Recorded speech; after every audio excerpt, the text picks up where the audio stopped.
É um prazer tê-los mais uma vez conosco no desenvolver da semana de aniversário da casa.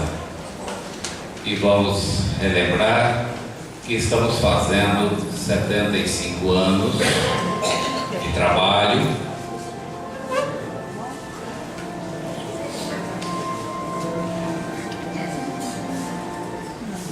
Posso acompanhar isso?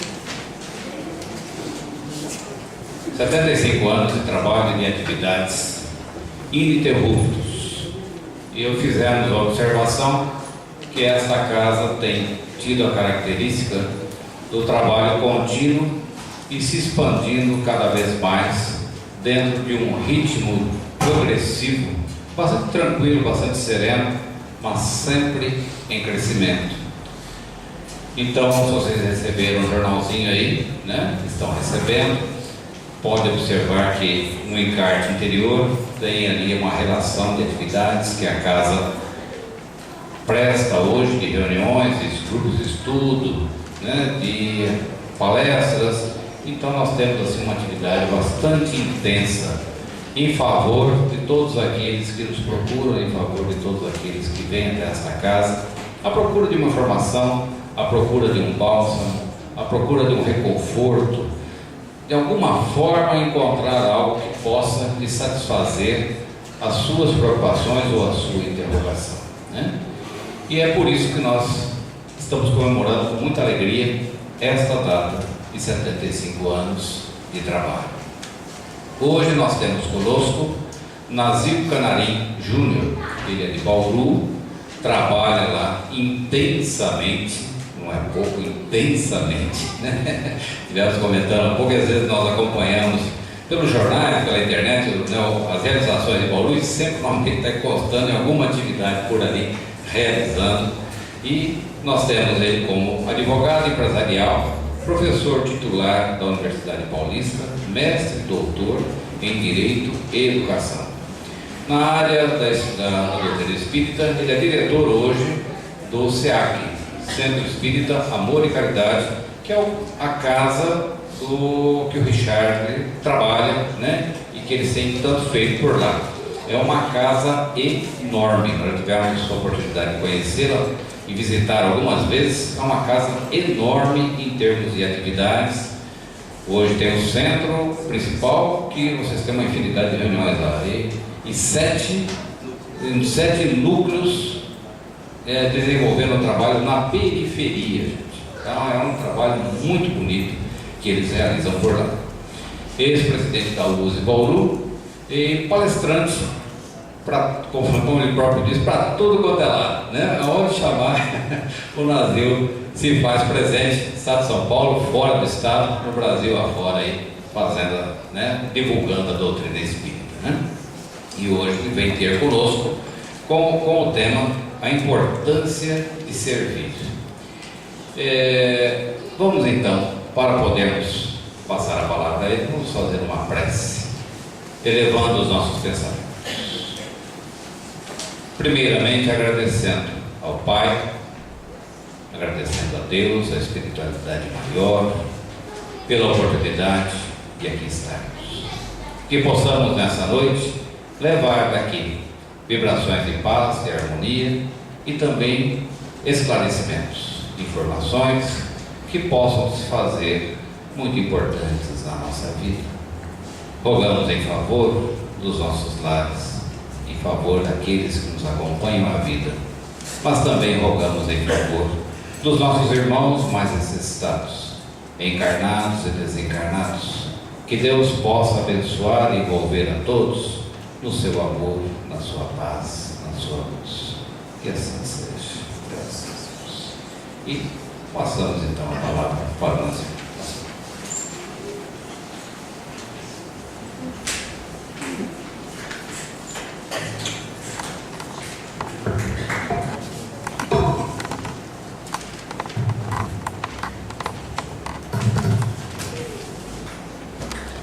Muito boa noite a todos. É um prazer muito grande estar aqui. Já estive 2 vezes, mas acompanhando o Richard. Quando ontem ele me disse que viria por telefone, eu pedi desculpas, não poderia acompanhá-lo como fiz das outras vezes. Primeiro, porque estava em sala de aula. Segundo, porque viria hoje. E disse a ele, apesar de gostar bastante da estrada, não quero fazer 2 vezes o mesmo caminho. Faça você, e eu sei que ele veio, e como sempre, foi muitíssimo bem, foi muito feliz, né? Como sempre é nas suas exposições.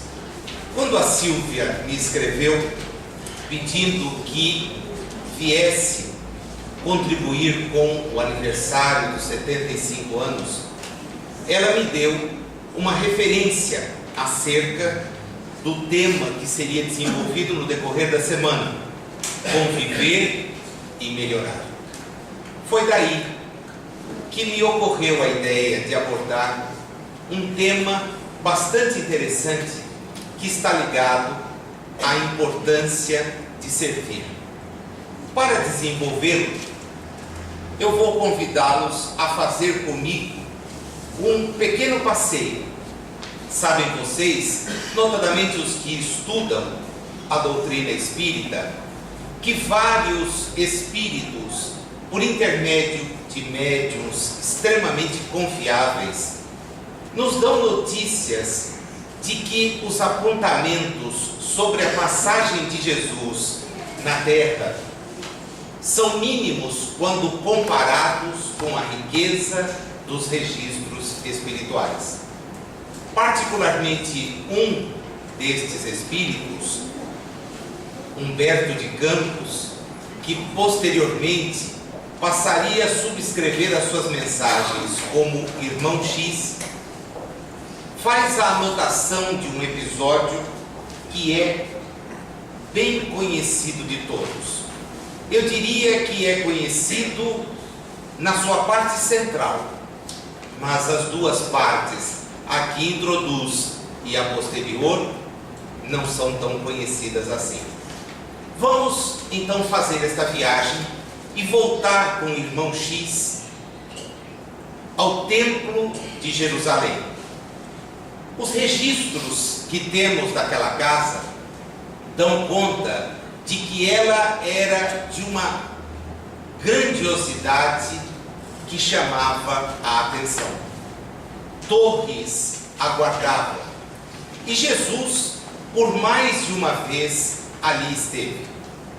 Irmão X, buscando no trecho do Evangelho de Marcos, uma das narrativas, nos convida então a ver Jesus ali chegando e colocando-se no grande hall onde as pessoas compareciam, já que o acesso ao santo e ao santo dos santos era exclusivo aos sacerdotes.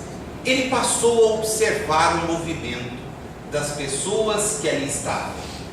Ao lado existia um lugar de nome gasofilácio, que recebia as doações, e as pessoas, conforme ali chegavam, apresentavam as suas ofertas, seja em bens, seja nos rituais que deveriam ser cumpridos pelos sacerdotes. A descrição então de Irmão X é sobre esse ambiente, um ambiente que as pessoas buscavam para cumprir os preceitos que a religião hebraica lhes impunha.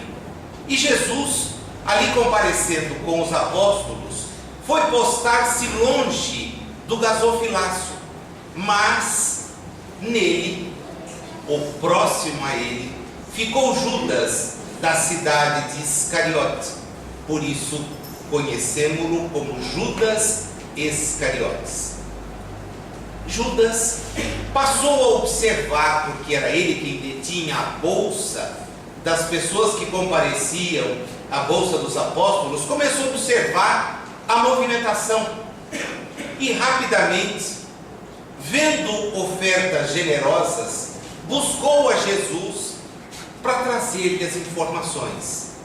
Mestre, Jeroboão, o comerciante de tapetes, acaba de colocar dentro da caixa 20 moedas de ouro. Jesus, que conhece de cada um de nós o alcance evolutivo, rapidamente apressou-se em consertar a informação que lhe trazia Judas. Não repare, as pessoas dão aquilo que efetivamente podem. Felizes os que têm condições de ser generosos para com as obras que a casa mantém. Mais alguns instantes e eis que o velho perfumista conhecido da cidade de Jerusalém, deita no cofre 100 moedas de ouro. E Jesus vai lhe dizer: abençoado seja quem pode dar ao próximo sem reter consigo, o que certamente não levará daqui. Mais adiante vem novamente Judas para narrar que a viúva de Cã, um rico comerciante de cavalos que houvera há pouco desencarnado, trazia o correspondente a 20% daqueles animais que ela havia vendido e depositara aquela importância na caixa de doações. Curiosamente, ele ainda acresce nos seus comentários: dizem que ela só fez isso porque temeu que os romanos se apropriassem dos animais e ela ficaria sem nada. Jesus o adverte mais uma vez: Judas, não preste atenção na generosidade dos outros. Muitas vezes, abrir mão de problemas futuros significa medida de muito boa justiça, razão pela qual a atitude dessa nossa irmã é extremamente louvável. Mas eis que aí o evangelista registra: quando Judas, que prestava atenção nas inúmeras doações, chama a atenção dos demais para o que vem acontecendo, chega uma mulher que pelos trajes denunciava a sua condição de miséria.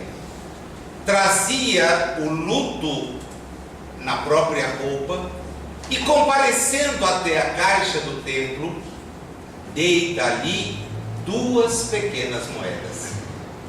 Rapidamente, o sorriso de escárnio do apóstolo se faz presente. Diante de tantas generosas ofertas, 2 míseras moedas. Todos sabemos a lição que o evangelista registrou. Porque vem daí o fato de ter Jesus deixado com que fosse possível a nós outros hoje saber que aquela mulher dera muito mais do que todos os outros que ali compareceram, porque ela dera daquilo que lhe faria falta. Todos os demais, para prevenir problemas, para livrar-se de pesos conscienciais, haviam depositado largas somas, e seria capaz que Judas e outros que ali estivessem, se conhecessem a cada um dos que depositaram as suas somatórias, fazer um levantamento e os bens deixados como oferta certamente fariam com que aquela doação nada representasse. Curiosamente, os evangelhos não nos narram o precedente, nem nos narram o que vem depois. Isto porque a tarde vai avante, e quando aquele imenso salão fica vazio, estão juntos Simão Pedro e Jesus. E Simão, que não perdia a oportunidade de tirar do mestre uma lição, vai indagá-lo a respeito. É verdade, Senhor, que aquela mulher deu mesmo mais do que todos os que aqui passaram? Foram quantias enormes.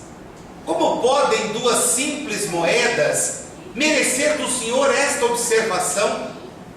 Quando Jesus, colocando-lhe a mão, diz: se aquieta, Pedro, e observa quem vem lá. Com o corpo alquebrado, como nos narra irmão X, uma mulher extremamente idosa trazia numa das mãos um balde, na outra panos, e com o balde e os panos vinha limpando a casa que era vida por eles como a casa do Senhor. Rápida, não perdendo tempo, ela recolhia tudo aquilo que as outras pessoas haviam ali deixado. Restos do que tinham ingerido, coisas que não tinham importância, elas foram largando no meio do caminho até chegar próximo do local das oferendas, e a mulher pressurosa vinha limpando, arrumando, deixando tudo em perfeitas condições. Ao que Jesus então acrescentou o que a realidade espiritual nos permite hoje conhecer: de todos os que passaram aqui hoje, Simão, apenas esta agrada a Deus. Porque mesmo aquela que deu 2 moedas e que era muito para ela, deu do que não lhe pertencia. Esta, pelo contrário, dá daquilo que é seu. Ela serve, verte o suor do próprio rosto servindo. Daí a importância de servir. A casa espírita, meus amigos, é o posto de serviço por excelência. José Herculano Pires, numa obra de leitura obrigatória para todos nós, o Centro Espírita, daquelas que nos fazem o tempo todo parar e pensar, alinha a casa espírita, e uma casa que faz 75 anos não chegou a esse número de forma diferente. Ela se caracteriza por um posto de serviço. Um posto de serviço em 2 grandes dimensões.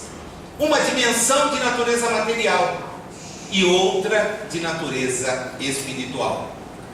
Se eu perguntasse a vocês o que caracteriza uma e a outra, certamente ouviria lições que nos permitiriam ficar aqui até amanhã. Mas, lembrando-me de Herculano, fui registrar quais são os pontos que ele entende devam ser observados pela casa nas suas atividades frente a estas 2 dimensões. Vocês querem que eu comece por onde? Pela material ou pela espiritual? Pode ser interativo, só dizer, vai por esta. Vou passar pelas 2 mesmo, não tem uma terceira. Vamos começar então pela espiritual. Eu queria ficar na material. Acordem, a casa espírita é o posto que busca acolher os espíritos. Peraí, mas não é apenas os espíritos que estão na realidade mais ampla. Ela acolhe a nós, os espíritos que estamos de volta para mais uma jornada. E nos acolhe, pelo menos deveria acolher, quando estamos na infância. A casa espírita precisa ser o lugar onde os espíritos reencarnados e na infância vão encontrar adequadamente a formação de que precisam para recomeçar os seus desafios. Nenhuma casa espírita que se orgulhe de ostentar tal título na porta pode deixar de atender às crianças aos espíritos reencarnados que voltam, com programas de educação infanto e depois juvenil, que lhes permita entender a realidade em que novamente estão envolvidos, sem nenhum tipo de colocações que possam lhes trazer dificuldades para compreender. Às vezes, passo por casas espíritas que dizem assim: nós temos uma evangelização maravilhosa, e eu fico assim, todo preocupado. Evangelização? Isso me cheira a catecismo. Casa espírita que se preza tem educação infantil, não tem evangelização, porque a doutrina espírita não se resume ao evangelho. A doutrina espírita faz uma releitura do evangelho, mas o faz dentro da ótica do livro dos espíritos. Então a criança precisa conhecer o livro dos espíritos. Ela tem que estar instruída acerca das leis que norteiam a vida de cada um de nós. Não devem ser estimuladas em condutas, em temores, que muitas vezes ensinamentos que não são libertadores conduzem. Quando iniciei-me na atividade religiosa, não espírita, reiniciei-me pelas mãos da minha avó. Minha mãe era espírita, mas minha avó era católica praticante, e me fez ser católico, e lá fui eu. Que loucura foi me lembrar do catecismo, quantas informações às vezes deturpadas.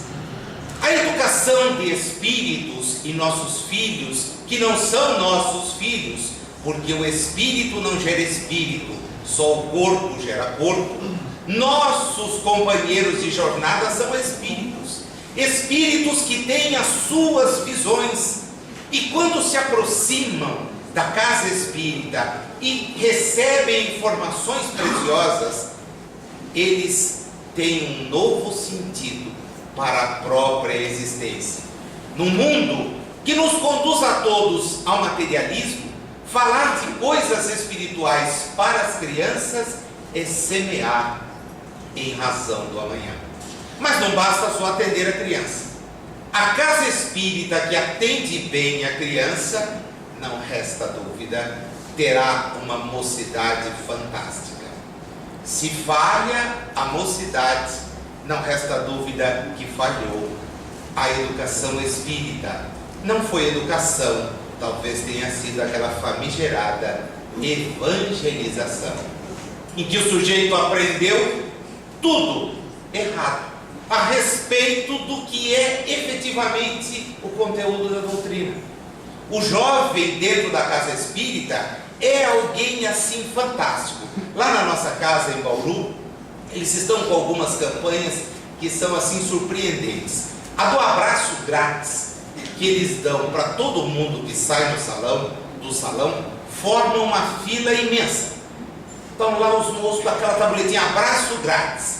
E olha, o povo se delicia, porque tem gente que vai à casa espírita sedento para ganhar um abraço, e não vai ganhá-lo dos dirigentes.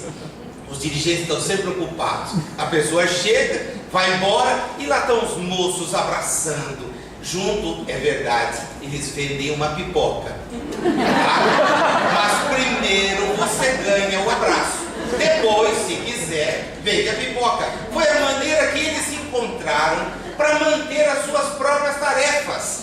Uma coisa muito interessante, porque ao invés de virem pedir a direção da casa, eles quiseram ter a sua própria dinâmica. Nós acompanhamos a distância, a diretoria fica sempre próxima, mas distante, deixando-os avançar, porque eles são fruto da própria educação espírita na infância. E aí tem as suas temáticas. Querem fazer teatro? Excelente. Querem cantar? Querem fazer serestas? Querem ter movimentos? Isso é tudo excelente, é muito bem-vindo. Eles são os espíritas de amanhã. Nós não podemos ter aquela velha guarda que o sujeito torce porque vai desencarnando aos poucos, e fica aquela pergunta egoísta: e quem vai substituir? Quem? Aqueles que você é permitido, faça. Porque tem muito dirigente que reclama às vezes: sou dirigente há 50 anos, ninguém quer me substituir. Mentira, você não quer ser substituído. Porque 50 anos, tocar um rojão, que é uma casa espírita, ninguém quer. Rapidamente o sujeito cede. A gente cumpre o mandato e fica torcendo para que alguém aceite. Não, mas se continua, não, já fiz minha parte. Daqui 4 anos eu volto. E assim vai tocando. A casa espírita, nesta dimensão espiritual, tem também as reuniões de estudos doutrinários. A reunião espírita, como a define Kardec, ao final do livro dos médiuns, é um feixe de vibrações, e que vai ser cada vez maior quando as pessoas conhecerem. E toda a casa espírita assim estruturada, que pensa em servir, esta casa tem reuniões de divulgação doutrinária semanais. Reuniões em que as pessoas vão conhecer o livro dos Espíritos, vão saber do Evangelho, vão ser norteadas sobre o céu e o inferno, a Gênese, o livro dos médiuns. Terão condições de, conhecendo, irem traçando a maneira como vão viver, como vão nortear o seu dia a dia, a partir das reuniões expositivas. Quanta gente, ao término das nossas reuniões públicas, não vem tomar informações sobre como pode continuar a estudar, de que maneira ela pode aprofundar-se num assunto que ouviu. E isto só é possível porque na reunião pública nós divulgamos Allan Kardec. A casa espírita que se preza tem que ter a sua reunião pública também. E deve, evidentemente, cuidar das suas reuniões mediúnicas. Mas a mediunidade não é a razão de ser da doutrina espírita. A mediunidade existe desde que o primeiro espírito veio para uma reencarnação. A doutrina espírita dá à mediunidade um sentido. E, curiosamente, segundo penso, este sentido é evitar que os espíritas que somos, amanhã não engrossemos as filas dos espíritos que, estando na realidade mais ampla, não sabem que lá estão. E por isso tornam até aqui, para serem aconselhados, orientados, esclarecidos. A casa espírita tem a sua dimensão espiritual. Herculano diz que há também a parte material. E aí tem para tudo quanto é gosto. Quando eu olho o Amor e Caridade em Bauru, vejo que nós acho que gostamos demais, porque são tantas as frentes que fica até difícil enumerar. Vou escolher 4 onde a casa espírita se dá bem. Por exemplo, um abrigo para pessoas que transitam. Nós temos lá um albergue que atende. É importante que a casa espírita tenha. Receba as pessoas na Europa, nos Estados Unidos. Ambientes assim servem para os viajantes permanentemente. E é importante que haja uma referência. Creches. Quantas creches são mantidas graças à contribuição dos espíritas? E os espíritas, assim fazendo, estão ajudando aquelas pessoas que muitas vezes não têm onde deixar os seus próprios filhos para trabalhar, e fazem isso com a maior alegria. Hospitais, há casas espíritas que mantêm verdadeiros ambientes em que o reconforto não é apenas físico, mas também o é de natureza espiritual, e acomodam tais pessoas, as orientam, pensam as suas dores. As casas espíritas têm, muitas vezes também, os seus postos avançados, onde fazem de tudo. Particularmente, dão refeições, dão atendimento. Seria aqui difícil enumerar tudo aquilo que é possível. Tem casa espírita que tem programa de atendimento de gestantes, o que é fantástico, porque o sujeito reencarnar sem amparo não é fácil. E as casas permitem isso. Vejam, são serviços. Se Jesus, olhando aquela mulher no templo, chama a atenção de Simão, que o importante não é o que se contribui, mas aquilo que se faz, ninguém que venha a uma casa espírita pode sair reclamando que não tem o que fazer. Todas as semanas a gente tem oportunidades novas sendo oferecidas. Se as pessoas vêm ou não, é problema de livre-arbítrio. Via de regra, o sujeito fica adiando. Ele põe todos aqueles entraves. A gente anuncia, olha, está precisando de alguém em tal lugar. E a pessoa, eu vou, mas o ano que vem. Vamos começar tal curso. E o sujeito se inscreve. Vem na primeira, não vem na segunda, vem na terceira aula e depois não vem mais. Espera o ano seguinte para recomeçar. Quando eu tiver tempo. Cuidado, que às vezes quando você tiver tempo, pode ser tarde. Terá perdido a encarnação.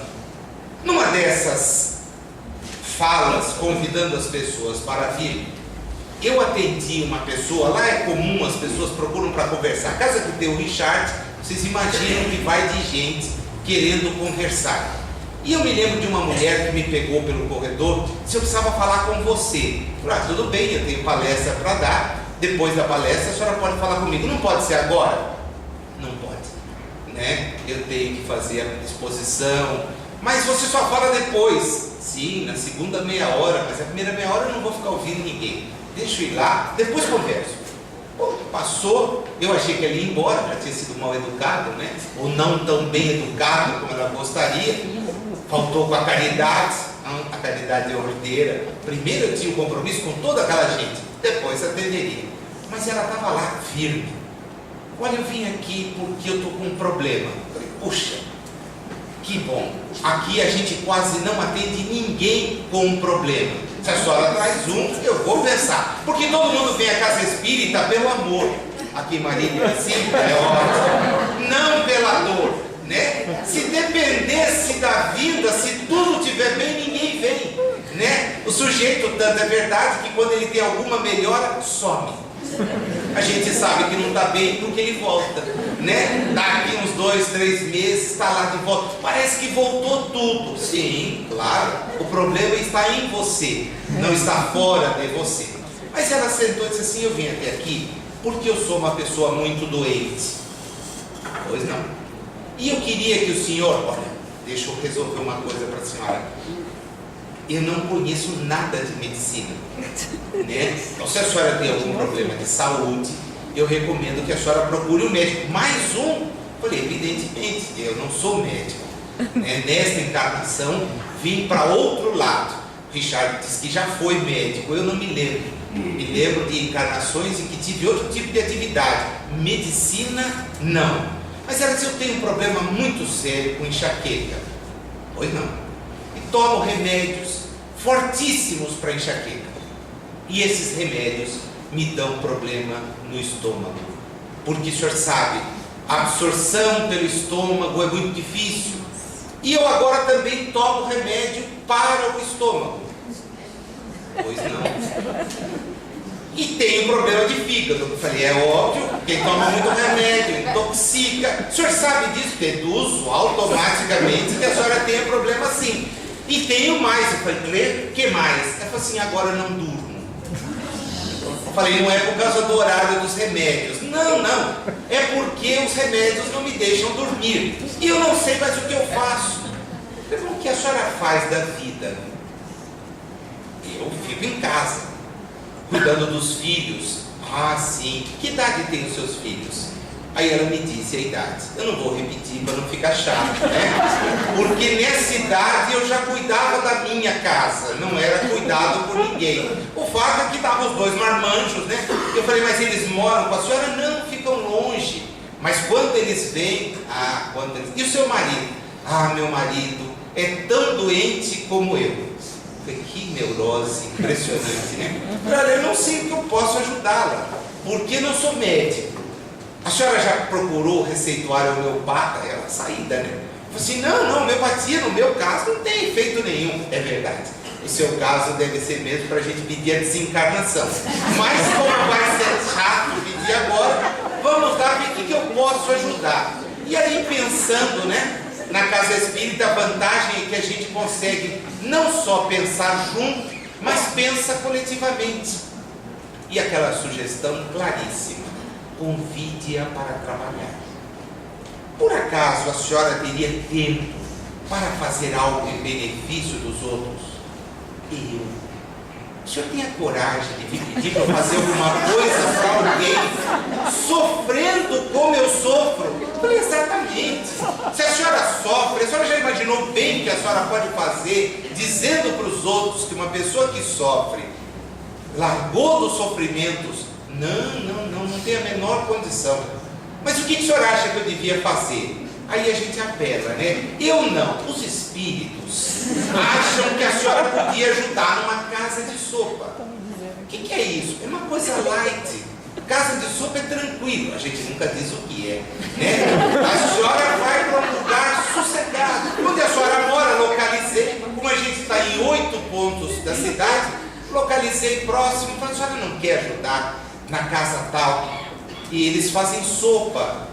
Quantas vezes por semana? Eu falei, infelizmente, fome tem todos os dias. A pessoa não precisa de todos. E ela então concordou.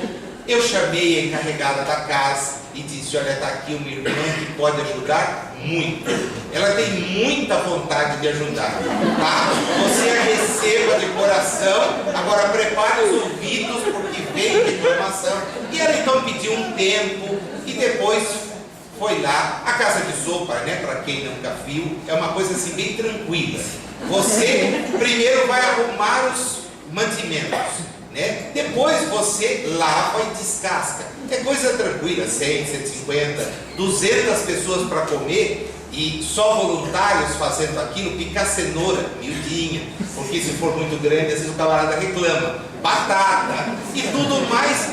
É uma tarefa que você em 4 horas desenvolve bem.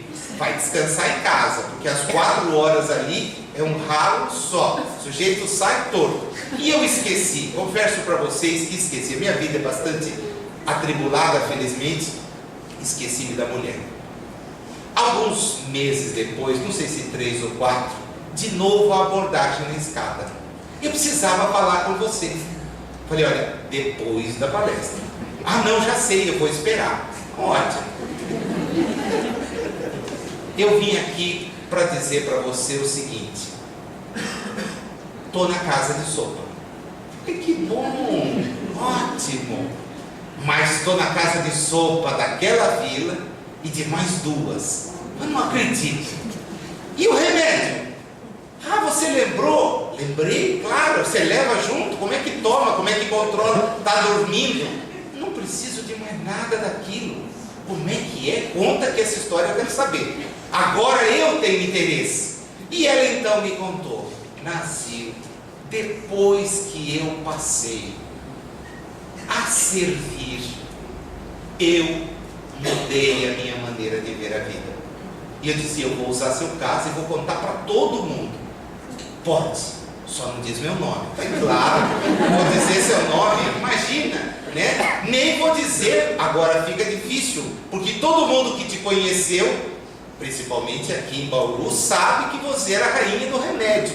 Então, pessoal, quando eu contar que tomava muito, mas aqui em Bauru você não conta, né? Não conto. Vou contar só no raio de 50 quilômetros para lá. O fato é que esta mulher hoje trabalha em mais de 4 grupos que atendem.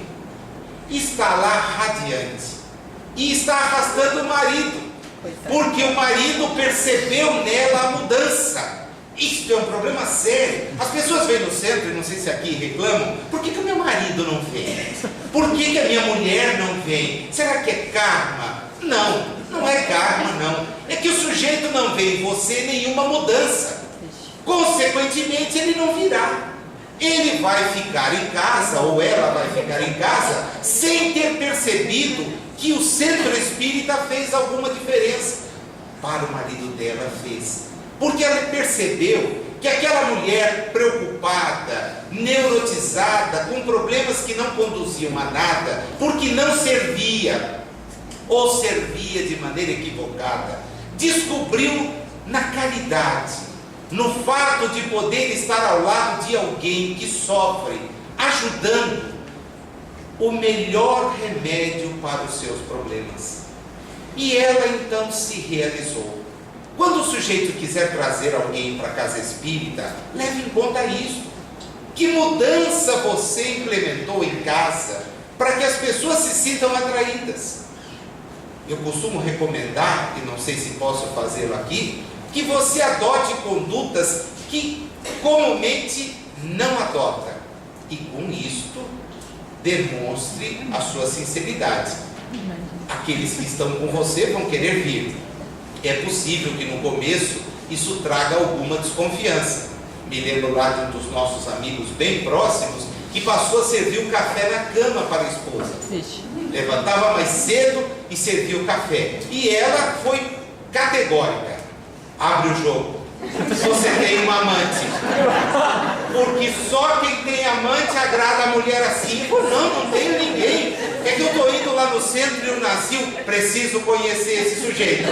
E foi lá para saber. Você que arrumou amante para ele, imagina. Um amante para alguém? Não, fica tranquilo. Arrume a cama. A hora que ela está assistindo a novela, fique aí, eu vou arrumar a cozinha. O quê? Eu vou. Lá no centro aprendi que devo servir. Ela, a mesma coisa em relação a ele. É a melhor maneira, quando você muda. Aliás, como é que é mesmo o tema da semana? Conviver e melhorar. Conviver e melhorar. Não dá para a gente viver sem estar ao lado das pessoas. Não dá para viver longe da família. Na casa espírita é tudo simples. Todos estamos aqui com um propósito maior. Todos queremos, de uma certa forma, servir. O duro é servir aonde nos encontremos. Fazer a diferença onde estamos. Para, a partir daí, chamar as pessoas e fazê-las ter a certeza de que estamos seguindo um caminho que é um caminho que elas podem também seguir. Porque o espírita, como regra, tendo todas essas frentes de trabalho, é alguém que faz a diferença. Alguém que nos ambientes chama a atenção pelo que pode e faz em benefício dos que dele se aproximam. É alguém que, onde estiver, vai fazer a coisa de forma bem diferente. Será cortês, paciente, compreenderá as limitações da pessoa. Eu não sou assim. Então preste atenção, porque a casa espírita nos estimula exatamente a isso, a sermos criaturas que, onde quer que estejamos, tenhamos por lema que o que importa é servir. Quando Jesus foi questionado pela mãe dos filhos de Zebedeu acerca de onde eles estariam na condição superior quando chegassem no reino que ela imaginava fosse um reino, como muita gente ainda imagina, localizado em tal ou qual lugar, ouviu de Jesus a advertência de que ele não havia vindo à terra para ser servido, mas para servir, e que continuava como continua a fazer este procedimento até hoje, servindo-nos com a sua mensagem, ilustrando-nos com o seu exemplo, dando-nos o caminho que, quando descobrimos, transforma os nossos dias em dias sempre felizes, sempre ricos. O espírita deve ser, pois, essa pessoa que faz a diferença. E hoje dá ibope ser espírita. No passado, quando essa casa foi construída, instalada, porque antes de ser construída foi necessário reunir um grupo pequeno, escondido. Ser espírita era algo extremamente desafiador. Hoje dá ibope. Eu vejo na universidade, certos colegas materialistas perguntam: mas você é mesmo? Sou. E lá, sim, as pessoas, elas mesmas, o fulano já apareceu. Não deve ser verdade. Bom, acredite, se quiser, eu não tenho que ficar convencendo ninguém a ser espírita. Mas tem um interesse, tem alguma obra nova, mensagem, o sujeito fica doido. Tem alguma boa? Não sei, todas são. Ah, mas uma para mim, egoísta. Como é que vai dar mensagem para você? Tem para todo mundo, né? E aquela mais difícil, essa que é sua. Não adianta ler olhando para o vizinho. Ah, essa aplica para Beltrano, para Ciclano. Essa é sua mesmo. A que pede paciência, a que pede exatamente que nos comportemos como criaturas que sabem o que estão fazendo na realidade encarnatória. É a grande vantagem que a doutrina nos dá. Há de nos orientar acerca de como nos conduzir na vida de relação, na vida do dia a dia, tendo um norte. Somos espíritos reencarnados. Estamos aqui, mas não somos daqui. Daí porque o espírita não é alguém que confronte, ele abre mão, ele cede. Ele é o primeiro que trabalha para que não haja a discórdia, mas que haja concórdia, mesmo que seja em seu sacrifício, porque aprendeu com Jesus que aquele que vem querendo dar um exemplo qualquer é o primeiro que abre mão, e assim a vida fica diferente. Jesus recomendou aos apóstolos que fossem sal da terra e luz do mundo. São duas coisas fantásticas, mas dificílimas. Ser sal significa dar sabor às coisas, fazer com que no dia a dia as coisas tenham sentido, um gosto diferente. Como é que nós agimos assim? Na casa espírita talvez seja fácil, ninguém vem aqui acabrunhado, todos são felizes, embora às vezes um pouco indiferentes uns com os outros, né? A gente chega no horário, senta na cadeira que é quase propriedade exclusiva, né? O sujeito senta no mesmo lugar todos os anos. É bom que quando ele desencarna a gente identifica rápido. Está lá o seu fulano lá na cadeira dele. É óbvio que a gente não fala para quem está do lado, né? Nem quem chega e senta. E aí você vê o seu fulano bravo, né? Fica tranquilo que o seu lugar aí está ocupado. Mas a gente não diz isso, né? A camarada tem um lugar fixo, é aquela coisa maníaca, vem e tem aquela. E dificilmente sabe quem é a pessoa que está do lado. Quem é que senta do seu lado no centro? Não sei. Mas você nunca estendeu a mão e perguntou? Não. Ou então vem a patotinha, senta junto, levanta e vai embora junto. É como se o centro não tivesse. Eu proporia rodízio. Cada semana um senta do lado do outro. E assim todo mundo se conhece. As pessoas se solidarizam, vão aprendendo. E isso eu digo no salão, porque no grupo mediúnico é fácil. Nas atividades de ponta, tranquilo, a gente está junto toda semana. Mas no salão não. E às vezes as pessoas querem muito mais do que uma informação doutrinária. Elas querem saber se nós vivemos aquilo que escutamos toda semana. Se nós somos a luz que Jesus recomenda sejamos. A luz é aquela capaz de, num ambiente onde as trevas imperam, fazer a diferença. Daí porque o Richard, com uma felicidade imensa, comenta este mês num artigo a respeito do espírita que consegue, onde estiver, mudar o ambiente em que está. E se reporta uma história do velho Chico, que convida uma senhora com quem ele conversava a tomar o café em um bar. E a mulher diz para ele: mas seu Chico, um bar? Um bar.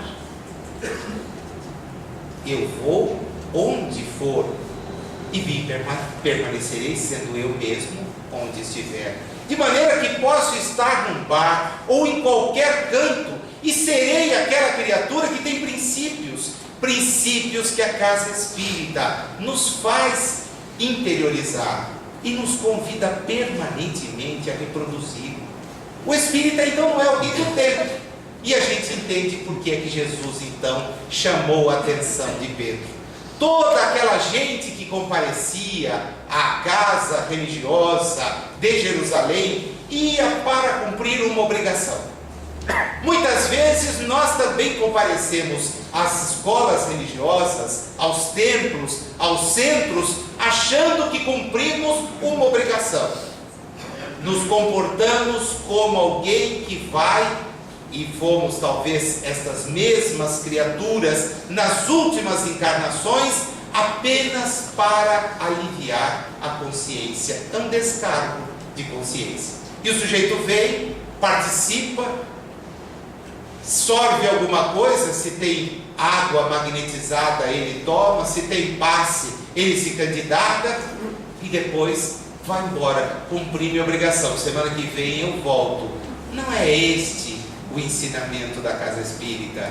Ah, mas eu fui lá e contribuí. Também não é esse, se bem que os espíritas contribuem pouquíssimo. Segundo o Richard, a expressão não é minha, uma pena que quando ele voltar vocês perguntam. Ele diz que os espíritas têm escorpião no bolso, né? E em nome da... Não posso ajudar agora. E depois, porque dizem, por que vocês vendem livros, vendem isso? É o único jeito de fazer o camarada contribuir com alguma coisa. Porque senão ele não pergunta quem acendeu a luz, quem ligou o ar, quem iluminou, quem fez isso. Ele veio, participa e não é com ele o problema. Como não temos dízimo, se tivéssemos, metade ia embora, a outra metade nem tinha vindo, o sujeito então fica longe da questão. Mas o espírita aprende coisas que devem transformá-lo. A importância de servir, conviver e melhorar. Como melhorar a minha convivência? Servindo. Não pergunte o que deve ser feito. Faça. Passe em revista o seu último dia e identifique ocasiões em que você poderia ter feito a diferença, prestando a sua contribuição. Na casa espírita, idem. Não espere ser chamado. Eu não sei se aqui vocês têm anúncio para voluntário. Tem? Tem. E sempre oferece? E o pessoal não vem? Alguns. Eu sou chamado direto. Então, olha, tá aí o desafio. Quero ter notícia dizendo assim: tem fila de gente esperando para trabalhar. É a melhor coisa. E quando nós saímos de nós, não se esqueça da Miss Receituário. Ela tinha tudo quanto era remédio, e uma coisa puxava a outra. Hoje, quando quer tomar alguma coisa, toma água. Tamanho envolvimento dela com as atividades que tem. A vida mudou, a perspectiva mudou. Naquela mulher do templo também. Quem foram aquelas criaturas que deitaram valores imensos? Criaturas que, por descargo de consciência, deram do que não lhes pertencia, porque nenhum de nós é dono de absolutamente nada, a não ser do compromisso que puder ter de fazer o bem. Isso é nosso. Esta é a importância de servir, porque nós temos condições, e se olharmos à nossa volta, vamos descobrir que tudo que nos rodeia serve. E muitas vezes, para servir, as condições não são fáceis, não são condições as mais simples. Eu os convidei para começar comigo lembrando-se de Irmão X. Gostaria de caminhar para o final, lembrando-me e com vocês, me recordando de uma outra entidade fantástica, Emmanuel. Emmanuel nos manda observar a natureza, a semente para servir.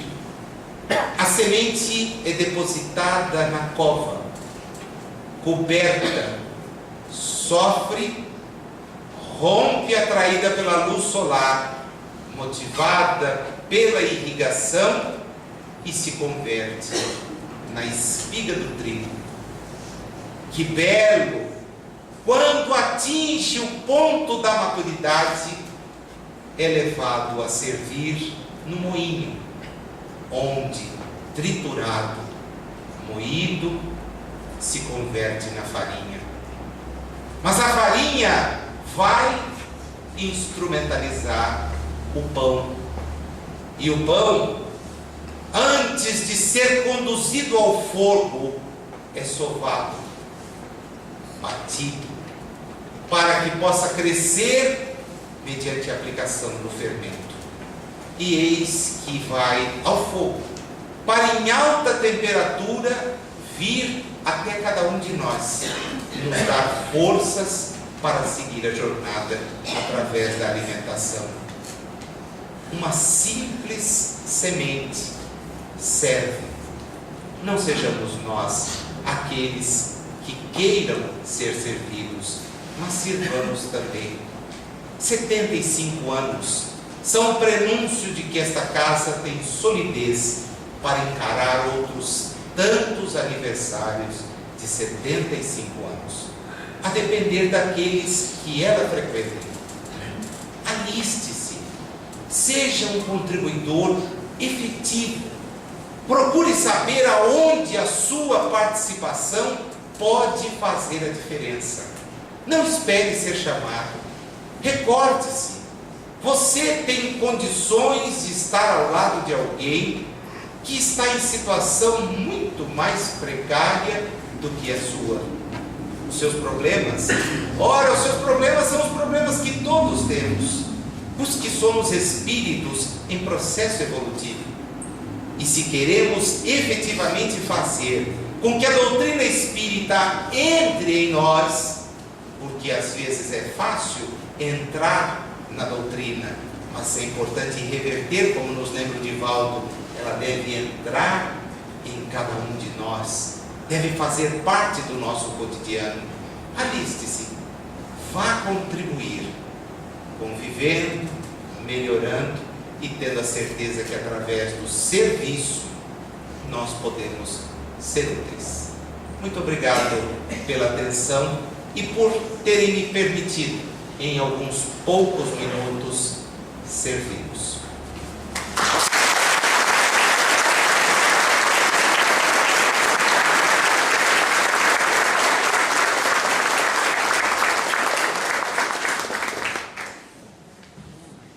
Queremos agradecer imensamente ao Nazil, foi muito feliz com sua colocação.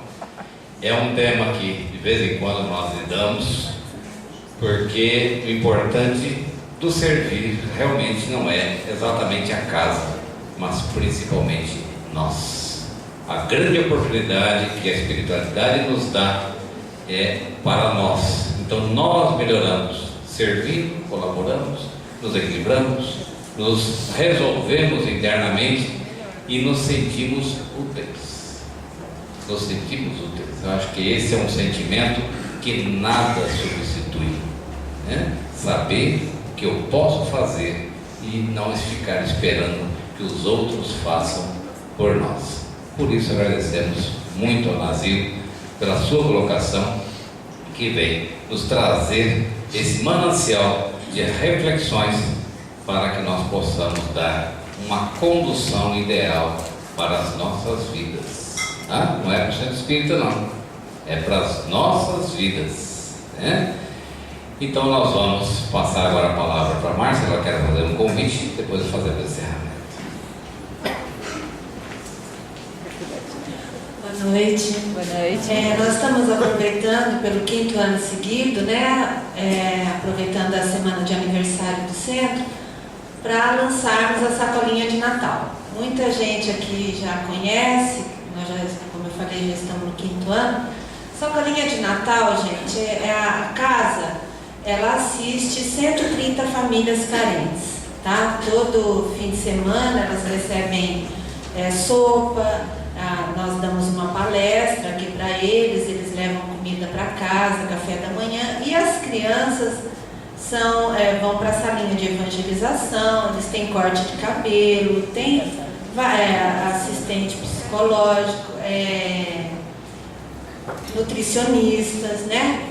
Então, esse trabalho todo é feito durante o ano. No final do ano, a gente faz uma festinha de Natal com o Papai Noel, que esse ano vai ser no dia 18 de dezembro. Nessa festinha, a gente dá a sacolinha de Natal para as crianças abaixo de 12 anos. No que consiste? Numa roupa, num sapato e num brinquedo. Como é que faz? A partir dessa semana, nós estamos entregando para quem estiver interessado um papelzinho com o nome da criança, a idade, o manequim e o sapato, tá? Então a pessoa pega, leva para casa, compra a roupinha, o sapato e o brinquedo e traz para a gente até o final de outubro. A gente faz o pacote da mãe, né? E no dia 18 com o Papai Noel, com doce, eles levam frango, panetone, uma ceia de Natal para casa, né? É uma festa muito linda. Eu convido a todos para participarem da festa, que é realmente emocionante, é uma finalização de ano assim perfeita, né? Então, quem quiser ajudar, a gente está essa semana e nas próximas, toda noite aqui na casa, tá? Com a listinha das crianças, para quem puder ajudar, participar, tá bom? Então, eu agradeço a atenção de vocês, muito obrigada.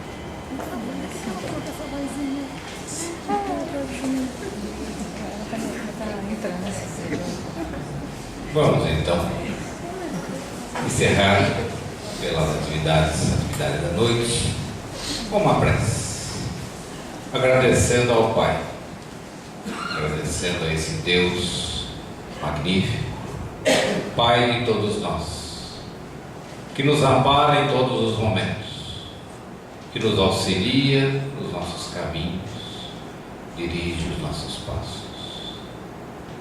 Agradecemos, Senhor, pela sua presença na nossa vida e que possamos reconhecer presente dentro da mesa e que possamos sentir o seu amor, o seu amparo, o seu carinho.